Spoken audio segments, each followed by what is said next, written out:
If you don't know who Howard Teich is, solarlunar.com is his website. He wrote a book. We've been talking about his book. We went to the workshop together. He's been here several times if you looked at my post in the website. But if not, Dr. Howard Teich has been a practicing psychologist for over 40 years analyzing people. Poor guy. That is a hard job, man, getting in people's head. God bless you. And he's here today. And I have a lot of questions for him. Hi, hello, Howard. How are you? Hello. How's it going? You know, I think the way you start off your show about lost in transition is the hardest thing that people will admit, that they are lost and they want to be found. And that I loved what you said about, from the song, Open Up Your Heart, what you see, because the heart is the transition point, and the heart is made out of, and love and life come from the heart, and love is light. And there's two kinds of elements that make up the matter in the universe. One is light and one is matter. And light is the same as love, because light is on a quantum level, it's photons that join in the same quantum space, where matter is made out of electrons that are dissonant and opposites. So when one is into their heart and into love, they're into light, and the energy of light is what most of us are looking for when we're lost in transition, is how to find the light in the darkness. How do we find it? By, as you said, by looking. One of the ways to look is, you mentioned dreams, which is one of my favorite topics, and that most people, as you did when you described dreams, you said, my dream is crazy. Well, that's the first thing that the conscious mind thinks, because it doesn't understand something, so it calls it crazy. And what it doesn't understand is the symbols of the unconscious mind, which is where the light is. Okay. So the first thing to do is to surrender the belief that it's crazy and be willing to listen to the dream talk to you.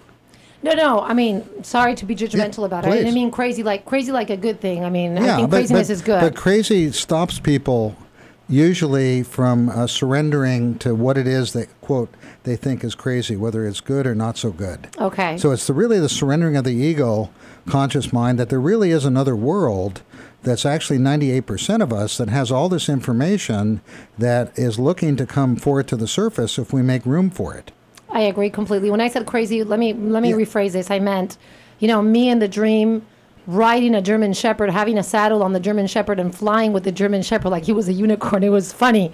I call crazy something that it's not possible in the real physical plane. You go to the bathroom, you stand up and you start playing with your iPhone, and you leave your pants down and you keep walking in. Shepherd here in your studio. That is true, probably. And so to me, it's a mirror of an energetic part of you that wants you to join in the journey. Okay, that's a nice way of saying it. Thank you. Now, let me go with my first question, Howard. Like that, I align a lot of things that I'm sure people are curious about too, because I'm just talking for the audience. Please, to all of us, can you explain what dreams are and why do we dream?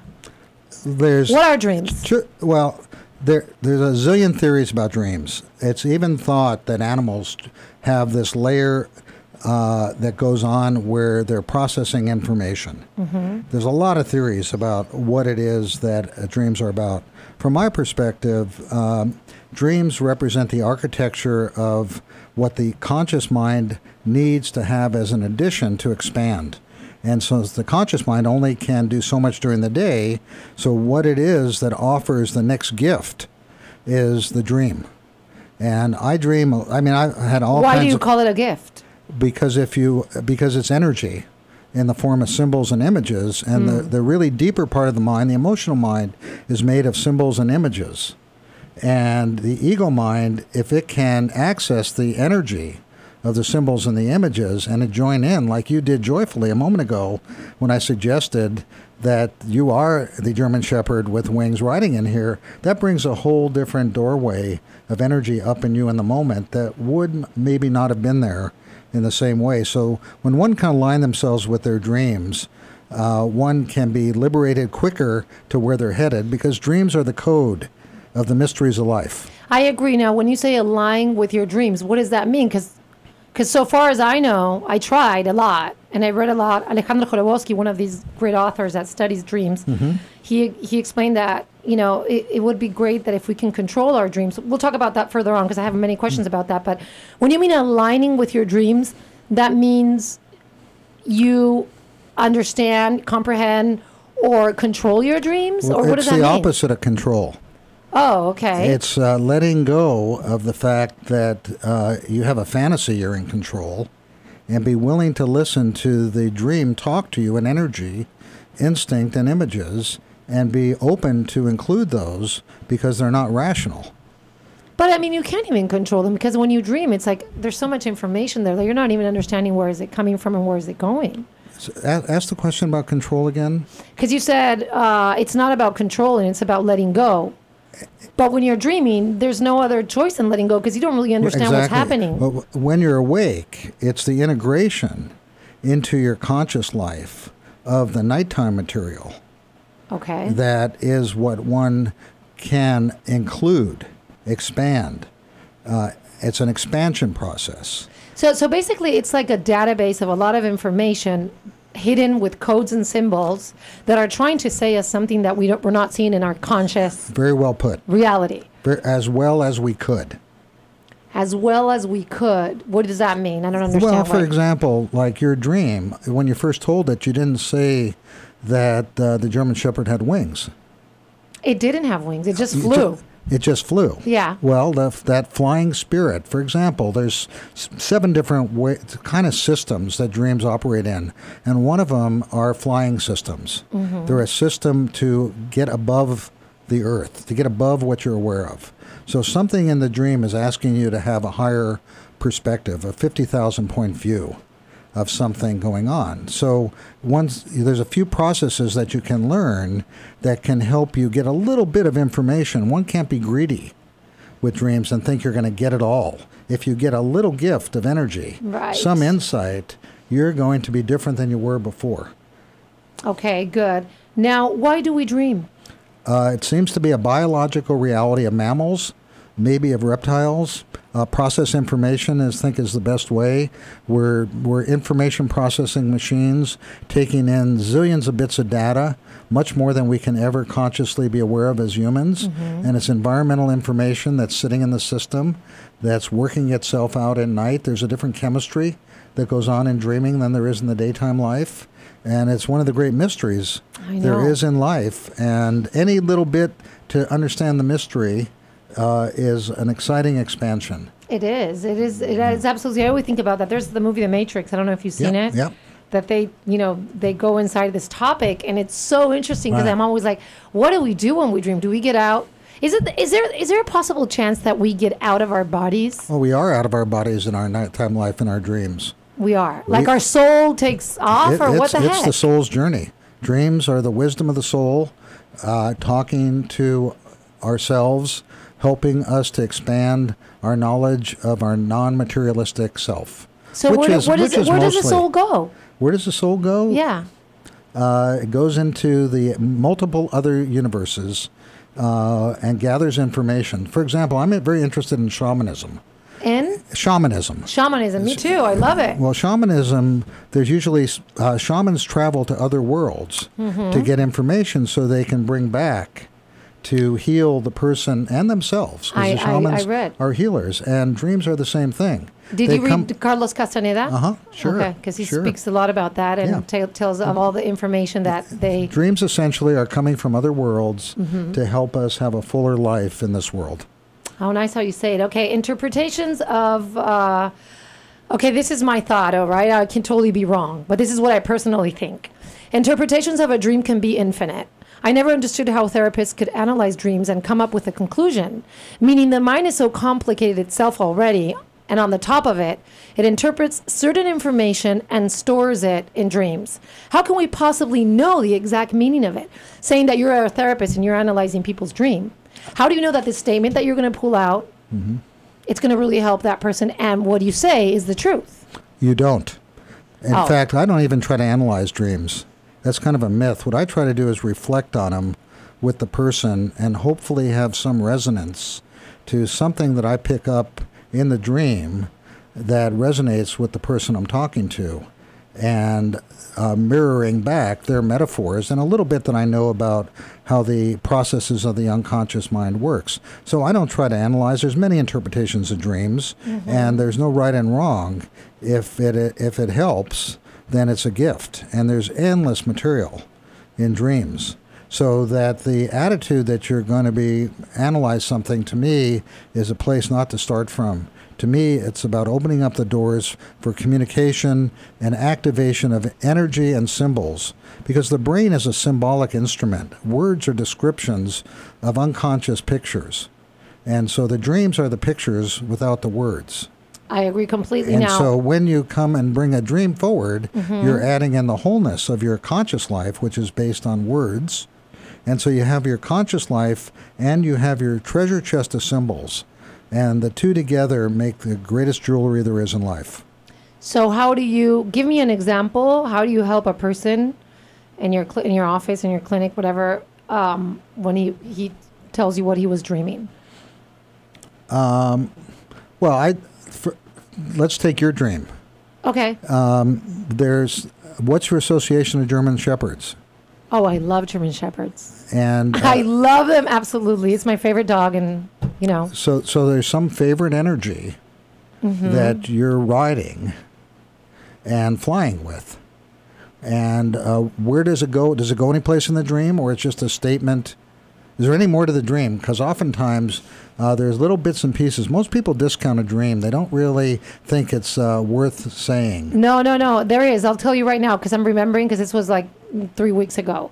I take off in my German Shepherd flying, and I feel bad about him because I'm too heavy for a dog, and I'm so considerate with animals.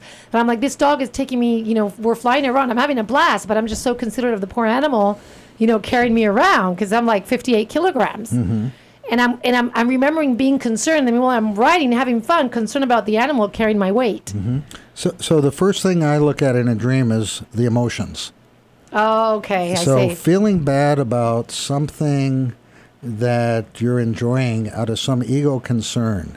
Has the animal told you you're too heavy? No. It's the ego mind that makes these judgments, that decides something. And usually we're run by our emotions. So there's going to be some part of you that's going to, quote, feel bad, hold yourself down. Where if the animal in the dream is saying you're too heavy, that's a different story from the unconscious. But the conscious mind, to expand, needs to learn to listen to what the dream says and not interpret it from its conscious mind space. That's one of the things most of us do, is we take our conscious mind and we interpret the unconscious, where really it's the other way around. The unconscious, if anything, our conscious life is an interpretation of the unconscious. So if any place that, quote, you might feel bad that you're having too good of a time or you're too heavy, those are the places that I would look for to be liberated in those moments. So you go by your emotions. When you, quote, feel too bad or you're feeling like too heavy, I'd ask yourself at that moment, what is it that I can liberate myself for right now? So dreams are very pragmatic if you use them in the moment. I don't know what it is. You don't. Yeah, so it's about interpreting emotions then. That's a big part of emotions and images. Wow. Yeah, because the dreams come from the emotional world. Dreams actually dreams are images. In the center of the image is the emotion. So you get the emotion and the image. You get the base material cleaner than it can be without the ego deciding what it is, unless you start interpreting it from the ego place. So the integrity of the unconscious is what it is to ride and let go of the ego's, in this case, value judgments. Wow, how intense. And then to let that guide you in your guidance system. Okay, I have another question before. I want to go to the break because it's 11:30. I have an important question to ask you, but I'd rather go to the break first, like that, you know, it doesn't get all messed up in the middle of something that I dreamt before coming to the U.S. And I want to see, you know, I have a lot of questions, but that one is a very important one because something happened that I dreamt before. It was like crazy, and then it occurred. Telepathy. Dreams are usually ahead of time and space. Good. I wanted to know this. Ladies and gentlemen, Lost in Transition with Howard Teich. And TradioV.com. Our 800 number is 877-699-4662. You can see the numbers in I can't talk anymore. In the Scream. I was going to say in the Scream. You can like us on Facebook.com/TradioV. My life is a screaming dream. I talk so fast that I go ahead my thoughts, so I don't even know what I'm saying. I shall return. Please stay tuned. Damn, Howard, I just would take you to my house and you could just sit there and talk to me because I love all your knowledge and all the things that you know. It's just unbelievable. Let's go back to the dream because something really, I can't speak English today. I don't know what's wrong with me. Relevante, I want to say something really relevant happened to me in Argentina 2 years ago. So my question is, can dreams reveal you the future or warn you about something that is going to happen? What are dreams for specifically? Well, dreams do usually show you what you don't already know. What you don't already know. Consciously. Consciously. Because okay. the unconscious runs it. The unconscious is 98% of the information processing. The conscious mind has about 2%. When you have the dynamic, when you're willing to admit there's something that's invisible in the unconscious, you have a dynamic duo with the conscious and the unconscious. Most people don't want to acknowledge that there's something that they're not controlling. And so they think everything is conscious. But the unconscious has been there since the beginning of the beginning. It is the creation principle, and it is consciously programming evolution. And we are, if we can join our evolution, we get there quicker. How do you join your evolution? I mean, you say like it was something so simple. Well, you did, didn't you? You had a dream of a bridge. You didn't really know what the bridge was, but some part of you was in transition. Okay, wait. Let me pause and let me rephrase. I had a couple of dreams before coming to the U.S. One of them, I'm pregnant of 9 months or 4 months or 5. I see my stomach like popping out. I'm not with anybody, or nor did I sleep with anybody in my dream. And I am talking to my sister in my dream, very upset and sad. And I'm like, I'm pregnant and I haven't even been with somebody. And she's like, Cecilia, you're going to be fine. Don't worry about it. This is going to be something new and exciting for you. I'm like, no, I don't want to be pregnant. I don't know why I have this baby inside of me. Usually babies in dreams represent the divine child that's ready to be born. Oh, how exciting. And I didn't know this. Your sister was your wisdom figure holding the space for the anxious part of you that doesn't want something to happen that's happening. And you didn't really have a choice because the baby was going to be born, and it got born here, and we're all the beneficiaries. Okay, so wait. So my sister, I called her as soon as I wake up, like totally panicking. Like, Eugenia, I was pregnant in my dream. What does that mean? This sucks. She's like, Cecilia, you're about to labor a new project. Right. You're about to change your life. Yeah. After that, consequently, I dreamt that I was driving in the U.S., and it felt so real that I was living here, that I was interacting with people in English. And I'm like, what is this? This is a dream, but it felt like so real. And after 1 year, here I am. Well, you caught up with your dream. You didn't resist it. A lot of people resist their dreams and kind of throw them away and don't count them for very much. You lived your dream, and you didn't get in the way of the dream manifesting the physical reality that goes along with you that was in that transition. So how could it be possible, Howard, that dreams are telling us things that are going to happen? Because I had clear images. Well, there's a principle called action in a distance that in quantum physics is one of the more remarkable things.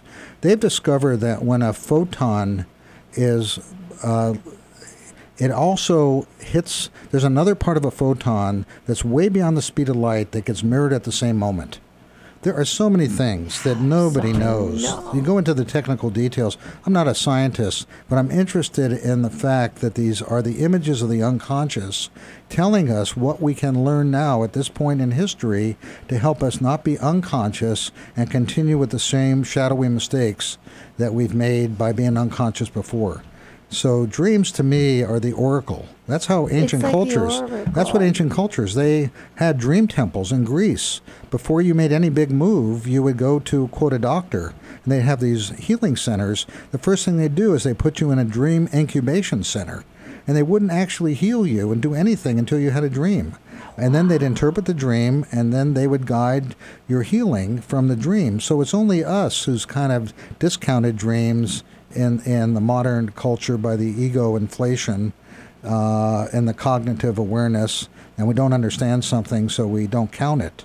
But we're like the last kids on the block to really wake to what has already been in our DNA has been a huge resource for guidance in every other pre-Judeo-Christian culture. And you can see dreams in the Bible. You can see dreams as being significant. We just don't really count them very much other than just something you do at night that gets in your way. So they've been oracles. Yeah, no, I agree completely with you. You're a good example of not needing to go to a dream temple, but having the courage to let your dreams guide you and follow where it takes you. And you shared a dream a bit ago. I'm not sure if you shared it on air about being on a bridge in the dream and then discovering it was the Golden Gate Bridge. Yeah. Now, a bridge is a symbol of transition. And you were going to go in transition. Your dream happened to be ahead of time and space, or action at a distance, and knew where your unconscious knows where you're headed if your ego will join it more and more. And you seem to do a pretty good job of not resisting the way the unconscious talks. Yeah. So no wonder you dream a lot. No wonder you have passions. I don't dream a lot right now because I study dreams. I study this material 24/7. So right now I don't dream. I've had important dreams in my life. I'm sure I will again. So one can't judge whether they have dreams or not. But if you're a person who has a through line between the conscious and the unconscious, and you're living it through energy and music, which is what the unconscious is energy. It's invisible energy. And most of life is invisible.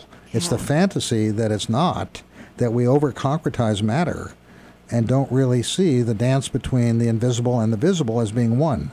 And you're a person that does, and that's why you're here, and that's why we all get to enjoy you. But listen, Howard, I do have flaws, and I do have sad moments, I do have, sometimes I just don't understand what am I doing in this world. This planet is a crazy, insane planet, and my ego wants to interfere. My ego gets there and just pushes, and One of the real deep truths that is that if you're studying dreams, you want to study Carl Jung's work.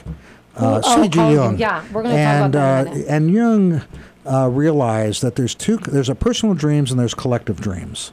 And he discovered that the history of the architecture of the psyche was in the mysticism of alchemy. I won't really go into it because it's a tricky topic.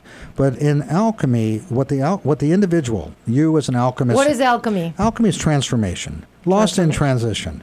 Okay. Your show is an alchemical show. Your whole theme is how do you make a transition? Well, alchemy is how they've done it through the beginning of time, carried in stories. Okay. I'm not going to go off, but the main thing that one had to do is find what's called the prima materia, the first matter of change. Mm-hmm. And what most people don't realize is our shadows, that we have to admit of what needs to be changed. And most people do anything to avoid the shadow and admitting it. And it's actually, so us having these shadows, if our attitude is that we admit it and acknowledge that is a part of us rather than deny it or project it, we're going to be in the prima materia of transformation. A transformation doesn't happen until there's pain and change at really deep levels. And most people don't want I don't want the pain. I love it and hate it. I've been around enough of it, but know that unless there's legitimate suffering, there's neurotic suffering and legitimate suffering. Legitimate suffering is to admit what your greed, your power trips are, whatever that might be, and do something about them. Neurotic suffering is to kind of vaguely know, I'm on a power trip. I think it's not a very big deal. I'll just keep it up. And so when one will admit what their shadow is, that's when change happens. And change doesn't really happen. It's amazing. People will never, all the years I've been a therapist, nobody's come in that hasn't been in torturous pain. I know. And we're waiting, and people, unless they're in pain, don't really change. And now, that doesn't have to be. I've worked with people where they get out of the pain and they get into the change and are willing to admit their shadow as the food of the gifts of transformation. Lost in transition, to be found is to admit your shadow. To find the prima materia, admit it. If you don't know what it is, ask your lover, ask your date, ask your mother or father. No, don't even ask. Just observe your life and go deep, deep, deep, and just if you're willing to. If you're willing to. Yeah. Well, the thing is that if you're not willing to, relationships are just going to come and go in your life, and you're never Yep. going to discover any. That's why I think it's such a personal. It's a long journey, and it's only with yourself, actually, in this life. Basically, yourself as the center organizing principle to relate to others. Yeah. It's not much more than that. Now, let me ask you this: can we humans? Well, you said that you don't. Can we humans learn how to control and manipulate our dreams? Well, there are dream yoga studies. There are people that do that go into their dreams and work inside their dreams, and it's a very fascinating field. There's a lot of stuff done at Stanford in the Bay Area, of course. For those that are interested, there's all kinds of books on dream yoga. That's only one. It's a small part of it. If somebody tries to control their dream without knowing the techniques, they're likely to find themselves alienated rather than engaged. So yeah, there are techniques to do it. It's a great study. I'd encourage anybody to do anything one can that interests them on dreams. Follow the trail. If it's into dream yoga, then go for it. There's an incredible amount of resources in the Bay Area. Is like the greatest of the greatest for these kinds of resources. The next questions I have are all related to the material that you sent me. That was enormously interesting. I was reading and I was like, I have so many questions. But before we go to the break, I want to ask you this. I read so much all the time, and I'm so curious about everything that I learned in a book. I don't even remember if it was Carlos Castaneda, I don't even remember what it was. But I learned the process of breathing, and when you fall asleep and you're about to fall asleep, I did a couple of exercises. This was last year. Right. Before I would fall asleep, I would try to be conscious to enter in my dream conscious. Right. That's a beautiful technique. Howard, I did it, and I was freaking out. Why? Because you got there? You know why I freaked out? Because I felt when I was falling asleep and I was jumping inside of my dream, I felt my soul getting out of my body, and I would see and I would feel the piece of flesh, how heavy and how, useless we really were.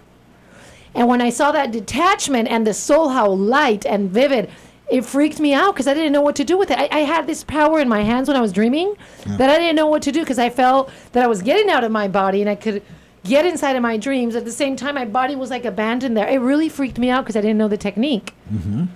Well, you said something very important. If you ask the unconscious to help you, it will. That's the thing. I was like, oh my gosh, this is really happening. Then one has to learn what the material is asking you to learn so you can integrate it. So it's a learning process. And you got the information of what you're invited to learn. I just didn't know what to do with it. Well, that's the start. To admit one has an emotion. Yeah. Then to go on the quest. So you seem to be a person who's willing to follow the quest. And that's a lifetime quest. To learn how to go into the unconscious, not be devoured by it, but to have a relationship to it. Sometimes it acts like I don't believe in the incredibleness of the conscious mind and the ego. Mm-hmm. They're dynamic twins. The conscious mind needs the unconscious needs the conscious. They work together in a dynamic duo. So to me, that's like an opportunity for the rest of your life to pursue that learning. So basically, it's always the same. It's about the ego making friends with the soul or the love. And, it's just like being united. It's a dual relationship, yeah. We're going to talk about that in a second. We got to go to a break. Where's that music? Call if you have any questions. You can call and ask Howard. He's more than welcome to answer them. You were saying that basically our life is about, the conscious mind making friends with the unconscious. And the unconscious wanting the conscious mind to give it the instructions so the conscious mind can be more of a participant. How do you do that? Well, there's certain pattern recognition systems that one can learn that are how the unconscious operates. And once you learn the pattern recognition systems, your conscious mind has a chance to work it also as an ally to the unconscious. They're not enemies. They have different languages. One's in images and symbols and billions of years of history. The other is really 2,000 years old. The development of the ego is not only 2,000 years old. Sometimes the ego thinks it owns everything. But in relationship, if the ego admits who it is, and that the unconscious has all these gifts and patterns and is willing to teach them and learn them. But how do you decode that? How do you know let's take, I sent you a dream, which we may or may not get into, but here's a kind of a dream that had a lot of violence and negativity in it. The dream was of a dog named Atlas that was in a bed, and the dreamer was instructed out of nowhere to kill the dog, and went through all kinds of violent attempts to kill the dog, couldn't kill the dog. And something happens at the end of the dream where actually the dog rises up and faces him nose to nose, and that is an answer to the dream. But the part I want to mention is violence in a dream is usually about transformation and something needing to die. Some part of the ego that's needing to die, not what most people think. So most people are afraid of the negativity in a dream because they don't understand the symbols and images that for something to be reborn, something has to die. There's not room. So most people, where they see murder in a dream, they freak out, they have anxiety, they feel afraid, all kinds of things happen. So to learn the language of the unconscious, and for the ego to relax and understand symbols and images and how the unconscious talks, rather than the ego's only literal way it knows is murder, is once you have that friendship and you're willing to listen to what the unconscious has to offer, it'll show you more so that the stages of transformation you're in, and that you can then ask yourself, what is it in me that needs to die in the moment? What part of my ego? Not the whole ego, but the inflated ego or the deflated ego. The ego is this gem of gems. But there's a part of us that can be inflated or deflated or wounded, and usually for a change to happen, we've got to make room for it. So the dream will oftentimes show some murderous act, as it does in this particular dream, about what needs to die. And if the dreamer asks what needs to die, not me, it's not a suicidal dream, but some part of my ego, and is willing to admit their shadow, usually they'll get an answer right away. Wow. That's so intense. So there's a lot of things like that that the conscious mind can learn some patterns and have a better relationship. And the more you understand the unconscious, the more it shares with you its gifts. What else besides dreaming is the unconscious? Intuition, the greatest thing to me, intuition. Intuition comes from the center of the conscious, the unconscious mind is intuition. We talked about the 6 steps the last time. Yeah, but I didn't know that intuition belonged to... Intuition is the gift of the unconscious and the conscious, giving you in the moment the integrity of the soul. It's really funny that you say this, Howard, because every time I meet somebody new that I don't know, right away, it's like, I swear, it's like my mind is typewriting everything. Gives me all the data of that person, right? Yeah, and it's accurate. And it's accurate. Now, if I spend more time with that person, my emotions get in the middle, my ego gets, and I can't see them clearly how I did when I just met them. Yep. And that's perception, pure perception of what you good energy. In the moment, most people can't handle what they know. Now, intuition, it's a matter of timing with intuition. Intuition is usually ahead of time and space. And I'm very intuitive, as it's turned out. And most people used to say, well, that's not true, Howard. And I used to believe them. I've accepted intuition is almost always accurate. Humbly, not always, but almost always. I'll trust it until I find out it's not. That's my default. And I'll work the timing of how and what I say to whom when, rather than discount it as I used to. So intuition is one of the main tools of the unconscious. That's a big tool. Now you have intuition. Dreams, anything else that we should know? Body symptoms, unfortunately, if you don't work it out psychologically, it ends in the body. Yeah, no, but before that, I mean, what are the tools to be? Emotions, really understanding. But emotions come from the mind.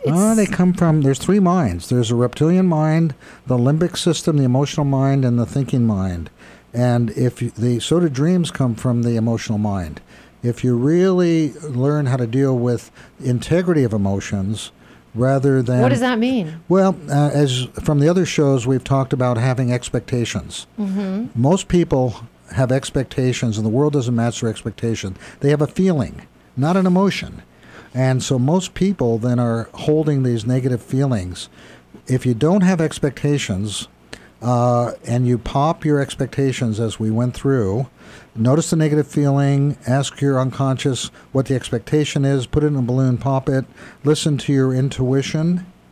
Your intuition and your emotions are at one at that point, and you're in integrity.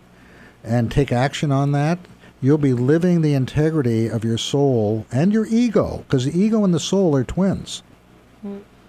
So they go together. It's only when we get fragmented and our ego says, well, this is how it ought to be, usually do we suffer and not able to live in the integrity of our wholeness. Oh, so beautiful how you talk. I like it so much. How many more minutes do we have? Because I have a lot of questions. 3 more minutes only. I have a really intense, long question here. I don't know if we can. I've been told that I have to shorten my answers. So no, I don't give want me a practice. Who told you that? No, He's fired. She's fired. Who is this? Okay, let's practice. Okay, but I don't want you to shorten it because I like when you expand and explain well, it. We'll do both and. Listen, it helps the mind because the topics that we talk about are very intense and very deep, and the mind needs a long explanation sometimes to understand where it comes from, where it's going. I can appreciate Please, no, that. listen. The best thing of you is that you expand and you talk a lot, Howard. Please. Okay, you got it. So let's see if we can lower it down just as an exception for 3 minutes. The Alchemist Central's idea is the opus. Opus. The work is about self-orientation, not ego orientation. The alchemical opus begins with nature, but requires our conscious human art or effort to complete the task. The urge is built in human nature, within the unconscious psyche. However, we need our ego consciousness, not inflated or deflated, to fully realize this urge to create consciousness. What is the opus, and what task do we have to complete? So the opus is just the work we need to do to become conscious. The task is to admit the shadow and to transform it. Admit the shadow, transform it. And or, as we've been talking about the opus without selling it that, follow your intuition almost always. Time what you say and the way you say it, and you're doing the opus work. If you deny your intuition, you're going to be caught in too much ego or not enough ego, and you're not going to do the work. So the opus is the work. The end goal of alchemy and most spiritual traditions is the philosopher's stone, the miracle of healing, many, many, many different ways. The pearl with, these are all images of wholeness. The mandala, so the work is to complete nature's job of helping us be whole by doing our part of the journey. Howard, that was a really nice response and very short too. Well, I really, I'm thrilled that you came again to my show. My pleasure. And you share all this information, so much knowledge. For me, this is beautiful. I love all these topics. Thank you. Because it has to do with, I think that we as human are all, through different ways, are looking for happiness and peace. It's the only thing that we truly care about. And we think we'll find it out there. We think it's in sex and drugs and in relationships and, and it's not. It really is a personal journey. And all these things are like the core, the base of like how we sustain all this. How do we get there? And having you in my show is like you refresh constantly, all the things that we're sometimes not aware of. My honor. So I really appreciate you Thank being you. here, and I hope we can be again because I have a lot of questions left. So thank you so much. All right. Thank you.